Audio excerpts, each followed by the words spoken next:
sentencing of 41-year-old Dia Millerberg. 3 years earlier, Millerberg, her husband, and their 16-year-old babysitter, Alexis Rasmussen, were sharing alcohol, marijuana, and prescription drugs while engaging in sexual activity at the couple's home. The partying ultimately turned deadly after Eric Millerberg injected the 16-year-old with her third dose of heroin and methamphetamine, causing an overdose. Eric Millerberg, a convicted felon, allegedly feared he'd be sent back to prison if they alerted authorities. So the couple drove Rasmussen's body to a remote area and buried her in a shallow grave. Alexis Rasmussen remained a missing person for more than a month until a tip from a confidential informant led police to her body and back to the Millerbergs. Following the couple's arrest, Dia made an agreement with the prosecution to testify against her husband in exchange for a reduced sentence. She pled guilty to obstructing justice, unlawfully acquiring prescription drugs, and desecration of a dead body. For 3 years, Millerberg's been allowed to live free out on bail and was able to regain custody of her infant and elementary school-aged child. But now at sentencing, she's facing up to 15 years in prison.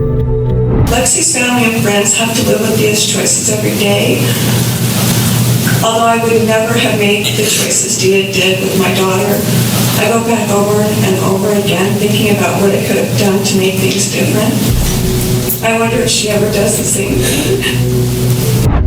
Before learning her sentence, Millerberg turns to face the victim's family. Can I? You may address the audience, yes, ma'am. I just want to say that I am appalled and disgusted by what I've done.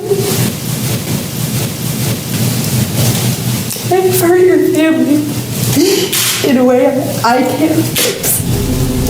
You're in my prayers, and I hope one day you'll be able to forgive me, and that God will bring me peace.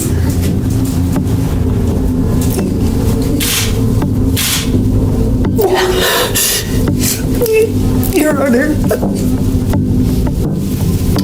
I'm not going to make excuses for what I've done. I think it would only make things worse. I have no way to express the magnitude of grief that I feel for Alexis' family for what I've done. But I take responsibility. And thank you for just letting me say my piece.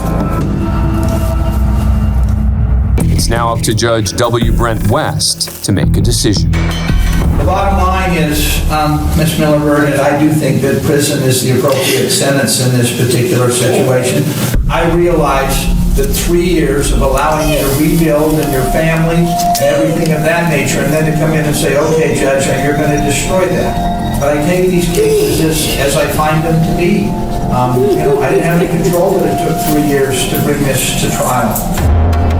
Judge West was asked by Millerberg's attorney to consider probation over prison, but he has much to consider. I have to balance society, the need for punishment, the need for rehabilitation, and with all due respect, Ms. Millerberg, sometimes it's not about the defendant. But sometimes you do such acts that are such extreme and so heinous and depraved, burying this young girl's body and hiding it from the police. You've got to balance that, and you have to put it all in perspective.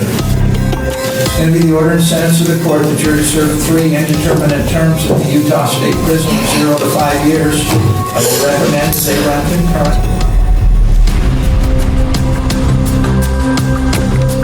Dia Millerberg ultimately served 4 years and 2 months in state prison.